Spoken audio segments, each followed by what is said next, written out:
Are polytechnic के online classes में हम मनीष कुमार मौर्य सभी छात्र छात्राओं का स्वागत करते हैं।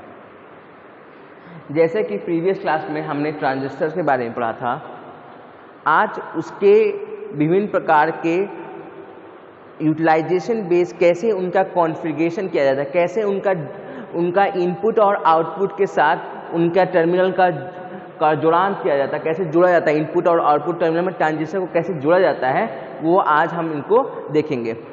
पर सबसे इम्पॉर्टेंट चीज़ है कॉन्फ़िगरेशन ऑफ ट्रांजिस्टर का समझने के लिए सबसे पहले जो सबसे इम्पॉर्टेंट चीज़ है, जब भी हम कोई चीज़ को एम्पलीफाई करते हैं तो हमको 4 टर्मिनल की आवश्यकता पड़ती है।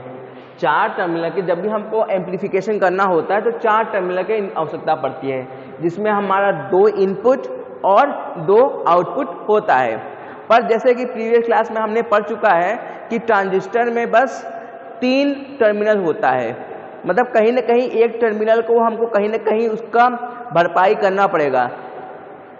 इसी भरपाई को करने के लिए हम ट्रांजिस्टर का एक कॉन्फ़िगरेशन करते हैं, जैसा कि हम इस डायग्राम में देख पा रहे हैं। ये ट्रांजिस्टर है, यहाँ पर एक टर्मिनल को हम कॉमन कर देते हैं, मतलब जोड़ देते हैं। जैसे यहाँ पर देख पा रहे हैं हमारे इन 4 टर्मिनल है, यहाँ ब्लू लाइन में जो नोकर है वो कॉमन टर्मिनल है, जो इनपुट और आउटपुट से दोनों से जुड़ा रहेगा, उसको कॉमन टर्मिनल हम बोलते हैं। इस तरह से कॉन्फ़िगरेशन से हमारा 3 टर्मिनल से देख पा रहे हैं, टर्मिनल 1, टर्मिनल 2, टर्मिनल 3, ये कॉमन है इनपुट आउटपुट से। 3 टर्मिनल से हमारा एम्पलीफिकेशन हो जा रहा है, क्योंकि हमारा जो ट्रांजिस्टर है वो 3 टर्मिनल डिवाइस है, जबकि हमको एम्पलीफिकेशन के लिए 4 टर्मिनल की आवश्यकता पड़ती है। ऑब्जेक्टिव पॉइंट ऑफ व्यू से आप याद रखेंगे, एम्पलीफिकेशन के लिए 4 टर्मिनल की आवश्यकता पड़ती है, 2 इनपुट के लिए, 2 आउटपुट के लिए। पर ट्रांजिस्टर में हम एक टर्मिनल को कॉमन कर देते हैं और इसी तरीके से हमारा क्या होता है, 3 टर्मिनल से ही एम्पलीफिकेशन हम प्राप्त कर पाते हैं। इसी सब कॉन्फ़िगरेशन को, इसी तरीके को कॉमन करने के तरीके को हम कॉन्फ़िगरेशन करते हैं।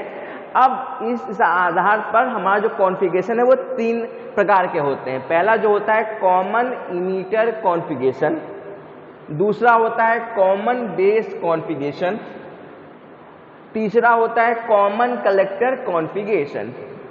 ये हमारे पास 3 टाइप के जो कॉन्फ़िगरेशन होते हैं, जिसके आधार पर हम लोग टर्मिनल को कॉमन करते हैं। इसमें क्या होता है, अब बात करते हैं एक के बारे में, डिटेल में बात करते हैं।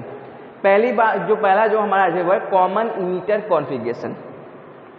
इसका नाम से हम जान पा रहे हैं, जो यहाँ पर कॉमन लिया जा रहा है, इमीटर को कॉमन हम ले पा रहे हैं। इस डायग्राम हम देख पा रहे हैं, यहाँ इमीटर को कॉमन लिया गया है।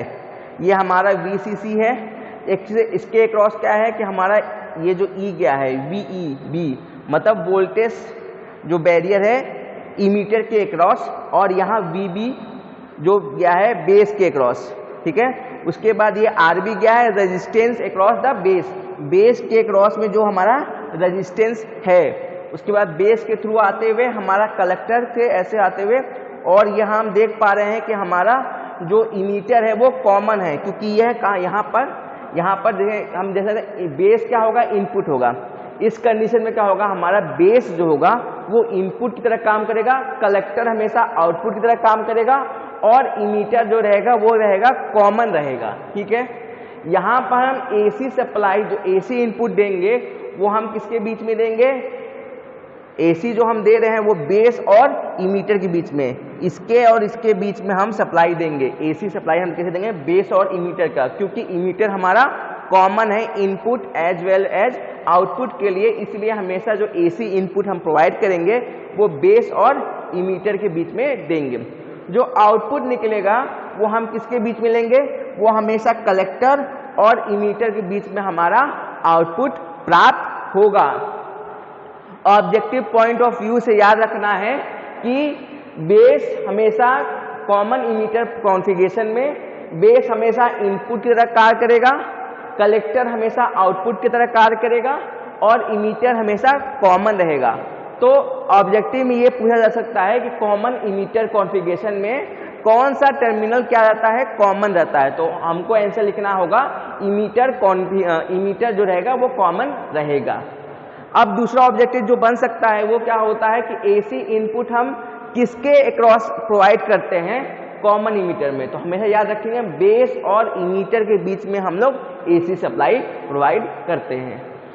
और जो तीसरा बन सकता है संभावित क्वेश्चन वो रहेगा कि आउटपुट हमारा किस टर्मिनल के बीच आउटर निकलेगा, कॉमन इमीटर कॉन्फ़िगरेशन में हमारा आउटपुट किससे निकलेगा।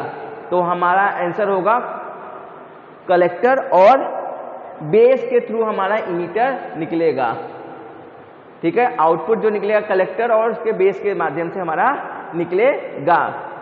ठीक है, ये याद रखेंगे हमेशा। ठीक है, और यहां पर हम क्या करते हैं, इमीटर को यहां ग्राउंड करते हैं, इमीटर को ग्राउंड करते हैं, इसलिए इसका दूसरा जो नाम होता है ग्राउंड इमीटेड कॉन्फ़िगरेशन भी कहते हैं। क्या बोलते हैं इसका, कॉमन इमीटर कॉन्फ़िगरेशन को हम लोग ग्राउंड इमीटर कॉन्फ़िगरेशन भी कहते हैं।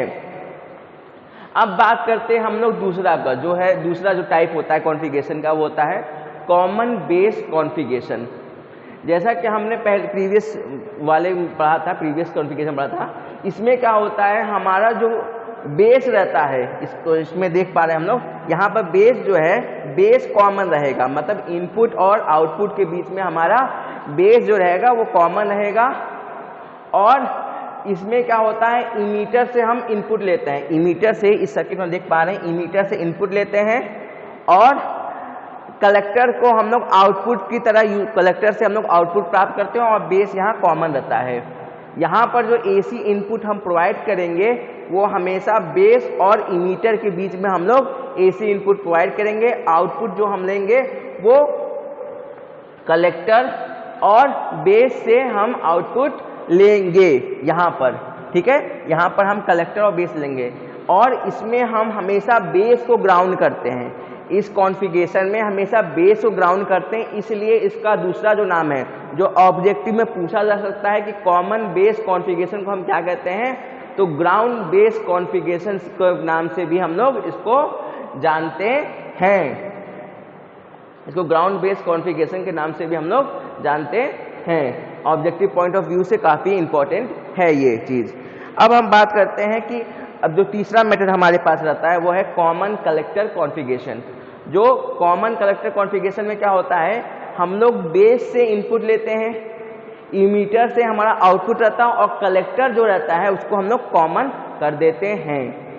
इस कंडीशन में क्या होता है, हमारा जो ग्राउंड होता है वो ग्राउंडेड करते हैं हम लोग, कलेक्टर को करते हैं, इसलिए इसको दूसरा नाम जो हम जानते हैं वो है ground collector configuration. Grounded collector configuration के नाम से भी इसको हम जानते हैं। ये हमेशा याद रखना, कई बार ऑब्जेक्टिव में इन तीनों का जो है किस नाम से जाना जाता है वो पूछा जाता है, इसलिए ये तीनों नामों को हमेशा याद रखेंगे, किस नाम से कौन सा जाना जाता है। आज की क्लास में यहीं तक, मिलते हैं नेक्स्ट क्लास में। वीडियो को लाइक कीजिए और चैनल को सब्सक्राइब कीजिए। Thank you.